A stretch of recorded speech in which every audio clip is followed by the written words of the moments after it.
സ്വാഗതം. Very good morning. Have A nice day. ഇന്നത്തെ divine മെസ്സേജിൽ ഒരു 3 കാർഡ് സ്പ്രെഡാണ് അടിക്കുന്നത്.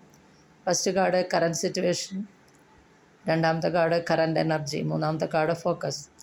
അപ്പോൾ കറൻറ്റ് സിറ്റുവേഷൻ നോക്കുമ്പോൾ അത് മജിഷ്യൻ എന്നുള്ള കാർഡാണ്, മേജർ ആർക്കന കാർഡാണ്. അതായത് നമ്പർ 1 എന്ന് പറയുമ്പോൾ ഒരു ലീഡർ സ്ഥാനത്തിനെ സൂചിപ്പിക്കുന്ന കാർഡാണ്. ഇത് ഭാവിയിലെ കാര്യങ്ങളെ സൂചിപ്പിക്കുന്ന കാർഡാണ്. അതായത് ദ ടേക്ക് ആക്ഷൻ എന്നുള്ള കാർഡാണ്.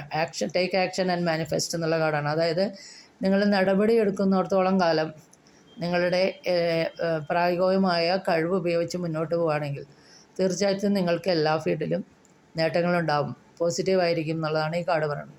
ഇത് പുതിയ തൊഴിലവസരങ്ങളെ സൂചിപ്പിക്കുന്നു.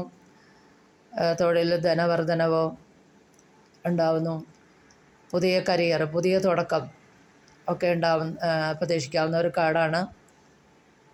വളരെ പവർഫുള്ളായ കാർഡാണ്, പോസിറ്റീവായിട്ടുള്ള കാർഡാണ്. അതായത് ഈ ആക്ഷൻ എടുത്ത് പുതിയ കാര്യങ്ങൾ തുടങ്ങി നിങ്ങൾ മുന്നോട്ട് പോവുകയാണെങ്കിൽ തീർച്ചയായിട്ടും ആ എല്ലാ കാര്യങ്ങളും നിങ്ങൾക്ക് മാജിക് ഉണ്ടാവും എന്നുള്ളതാണ് മജിഷ്യൻ എന്നുള്ള കാർഡ് പറയുന്നത്. അടുത്ത കാർഡ് ദ ഹെർമിറ്റ് എന്നുള്ള കാർഡാണ്. അത് മേജർ ആർക്കാന കാർഡാണ്. ഒരു സന്യാസി, തീർത്ഥാടനം, ഏകാന്തത, സെൽഫ് അനാലിസിസ് എന്നൊക്കെയാണ് അതിൻ്റെ അർത്ഥം. അപ്പോൾ ഇവിടെ ഏകാന്തതയാണ് കാണുന്നത്. അതായത് തന്നെ നല്ല നോളജും ഉണ്ട്, എല്ലാ കാര്യങ്ങളെക്കുറിച്ച് നല്ല നോളജുണ്ട്, മറ്റുള്ളവർക്ക് നോളജ് ഷെയർ ചെയ്യുന്ന ആളുമാണ്. അപ്പോൾ പുതിയ ഒരു കാര്യങ്ങൾ തുടങ്ങി അയാൾ അവിടെ ഒറ്റയ്ക്ക് ആവാണ്. അങ്ങനെ വരുമ്പോൾ എന്താ വേണ്ടത് വെച്ചാൽ മറ്റുള്ളവരിൽ നിന്ന് മാർഗനിർദ്ദേശം നേടി ശരിയായ പ്രായോഗികമായ കഴിവ് ഉപയോഗിച്ച് മുന്നോട്ട് പോവുക എന്നുള്ളതാണ് ദ ഹെർമിറ്റ് എന്നുള്ള കാർഡ് പറയുന്നത്. അടുത്ത കാർഡ് ഫോക്കസ് എന്നുള്ള കാർഡ് പറയണത് എന്താ വെച്ചാൽ 9 ഓഫ് വാൻഡ്സ് ആണ്. അതായത് ഇയാളുടെ പാഷൻ്റെ ലോകത്ത് ഒരുപാട് വെല്ലുവിളികൾ നേരിട്ട ആളാണ്. 7 ഓഫ് വാൻഡ്സ് വരെ വെല്ലുവിളികളായിരുന്നു. 8 ഓഫ് വാൻഡ്സിലാണ് കുറച്ച് പോസിറ്റീവായിട്ട്. ഇപ്പം 9 ഓഫ് വാൻഡ്സിൽ വന്നപ്പോൾ അയാളുടെ സ്ട്രഗ്ലിംഗ് പീരീഡ് ഏകദേശം കഴിഞ്ഞു എന്ന് വേണമെങ്കിൽ പറയാം. എന്നാലും അയാളുടെ മുഖത്ത് ഇപ്പോഴും ടെൻഷനുണ്ട്.